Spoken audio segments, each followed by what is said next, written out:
ఒక మహిళ గురించి, దట్టు ఒక చెల్లి వరసయ్యే ఒక మహిళ గురించి నీచాతి నీచంగా ప్రసన్న కుమార్ రెడ్డి మాట్లాడిన మాటల్ని ఎవరైనా సమర్థిస్తారా?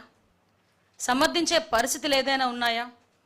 అంటే ఈరోజు ప్రసన్న కుమార్ రెడ్డి ఇంటికి జగన్మోహన్ రెడ్డి వెళ్ళి పరామర్శించాడు అంటే ప్రసన్న కుమార్ రెడ్డి మాటల్ని జగన్మోహన్ రెడ్డి సమర్థిస్తున్నాడా?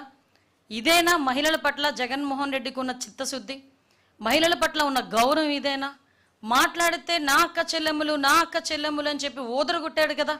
మరి ఈరోజు సొంత పార్టీలోని ఉన్న ఒక మాజీ ఎమ్మెల్యే, అన్ని సంవత్సరాలు రాజకీయం ఉన్న వ్యక్తి ఈరోజు బయటకు వచ్చి చెల్లెల వరుస అయిన అమ్మాయి గురించి నిజాతి నిజంగా మాట్లాడితే కనీసం కన్సర్న్ కూడా, అంటే ఆ మహిళ పట్ల కన్సర్న్ కూడా లేకుండా ఆ ప్రసన్న కుమార్ రెడ్డి ఇంటికి వెళ్ళి ఇలా దాడి చేశారు, ప్రసన్న కుమార్ రెడ్డిని చంపేసేవారు.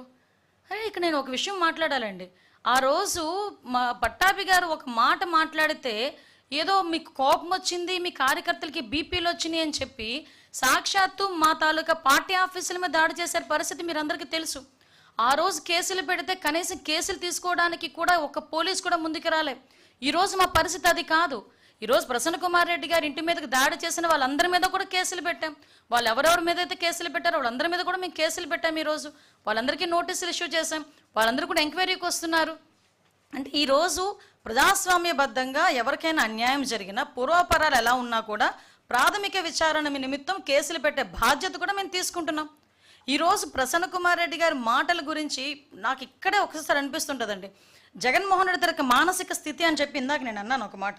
ఆ మానసిక పరిస్థితి ఎలాంటిదంటే తల్లి గురించి చెల్లి గురించి కూడా నీచాతి నీచంగా మాట్లాడినా కూడా నోరు మెదపలే. నేను ఈ సందర్భంలో ఒక మహిళగా మాట్లాడుతున్నానండి. యాజ్ అ హోమ్ మినిస్టర్గా నేను మాట్లాడట్లే. నిజంగా ఒక బాధ కొద్దీ మాట్లాడుతున్నా. ప్రజలకు సేవ చేసుకోవాలి అనే మహిళలు రోడ్డు మీదకి వస్తే వాళ్ళకే రక్షణ లేకపోతే పరిస్థితి ఏంటి? ఈరోజు మేమందరం కూడా ప్రజాసేవ చేసుకోవాలని చెప్పి ఇంట్లోని భర్తల్ని పిల్లల్ని కూడా పక్కన పెట్టి రోడ్డు మీదకి వచ్చి మేము సేవ చేసుకునే పరిస్థితులు వస్తూ ఉంటే, ఇలాంటి ఆడవాళ్ళ మీద కూడా నోటికొచ్చినట్టు మాట్లాడే పరిస్థితులు కనిపిస్తూ ఉంటే, దానికి ఇటువంటి నాయకులు సమర్థిస్తూ ఉంటే ఈ సొసైటీ దేనికి వెళ్ళిపోతుంది ఈరోజు?